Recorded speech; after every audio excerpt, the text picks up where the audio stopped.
আমি বুঝতে পারছি না এখন আমি কি করব।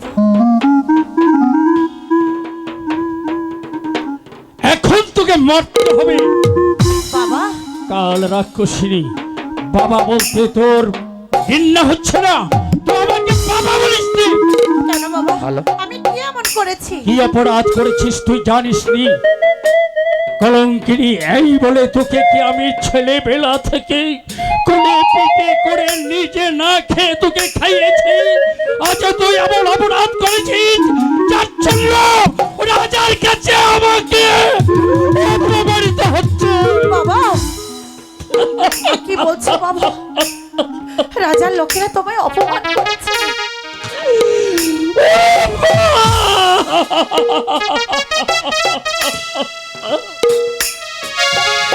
পৃথিবীতে আমি গরিব হয়ে জন্ম নিয়েছি বলে আমার কি অপরাধ?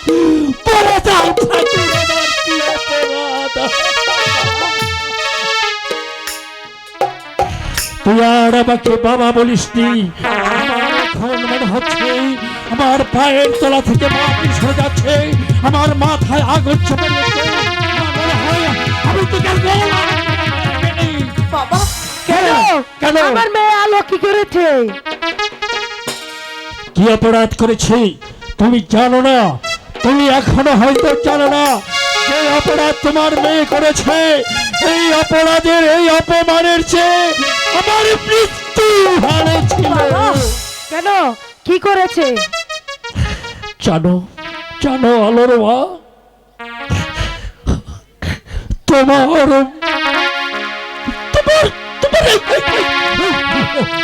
কলঙ্কিনী মেয়ে আমাদের বিজয়নগরের রাজকুমার, যে আমাদের অন্নদাতার প্রভু, যার চিরদিন নামক এসেছি, সেই সেই প্রভু কুমারের সঙ্গে আমাদের মেলামেশা করেছি।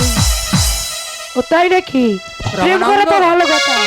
রামানন্দ কি বাড়ি আছো? রামানন্দ ওই শোন মন্ত্রী মহাশয় আসছে, এবার চল ওই রাজবাড়িতে নিয়ে গিয়ে ওই কালীর মন্দিরে তোকে আমি বলে দিয়ে আসি। তাই চলো। রামানন্দ, মরতে হয়। ওই মহারানী যে তোমাদেরকে নিয়ে রাজপ্রাসাদে নিয়ে যেতে বলেছে, তোমরা আমার সাথে প্রণাম হই মন্ত্রী মহাশয়। আসো। আপনি কি এসেছেন আমাদেরকে ধরে নিয়ে যেতে? না না না, তোমাদেরকে ধরে নিয়ে যেতে আসেনি।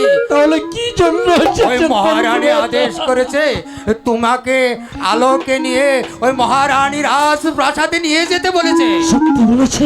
হ্যাঁ সত্যি বলেছি।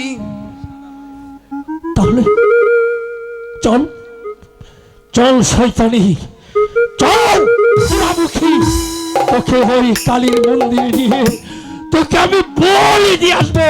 চলে চলুন মা, আলোকে নিয়ে এসো।